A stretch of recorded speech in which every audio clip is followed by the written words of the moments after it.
Avant de critiquer une discipline ou une pratique, je t'invite à l'essayer, mais à l'essayer sérieusement dans son contexte et à tenter de comprendre pourquoi cette discipline ou cette pratique existe. Je vois des critiques, par exemple, sur le karaté, sur sa prétendue efficacité ou non-efficacité en combat. Mais va pratiquer le karaté. Alors en fonction du style, tu verras que le karaté peut être extrêmement explosif.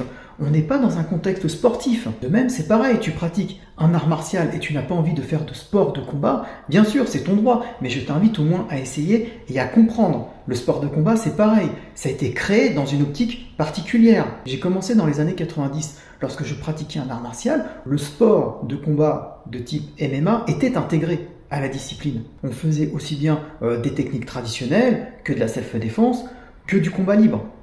Alors ça ne s'appelait pas du MMA, mais il y avait du combat libre. J'ai fait des compétitions dans lesquelles on voyait venir des pratiquants de boxe thaï, de karaté, de Nyon Tajitsu même, c'est comme ça que j'ai découvert le Nyon Tajitsu, des judokas, et on se mettait joyeusement sur la tête. Mais il y avait un cadre, il y avait un arbitre, c'était sécurisé, on ne faisait pas n'importe comment. Le kung-fu, le karaté, le MMA, le judo, la capoeira ont des origines diverses et variées. Il y a une raison à leur existence, il y a une histoire. Et c'est de la comprendre. Moi, à titre d'exemple, j'ai été formé par une discipline sino-vietnamienne. Toutes les techniques ne me convenaient pas, soit parce que je suis trop grand, je suis trop petit, et puis j'évolue avec l'âge.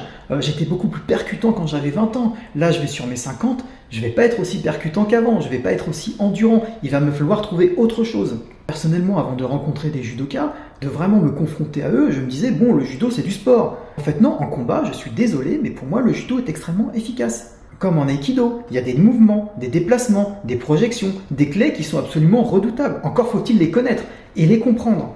Alors on n'est plus sur un champ de bataille, effectivement, mais qu'est-ce qui vous empêche ensuite de les adapter? Et puis si ça ne vous convient pas, vous ne prenez pas. Et je vous encourage aussi très vivement à tenter la pratique sportive. Arrêtez de vous imaginer que les quelques mouvements de self-défense que vous connaissez vous sortiront de toutes les situations.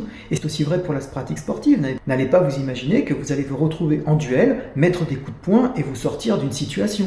Je sais que c'est très difficile de s'investir ailleurs pour comprendre.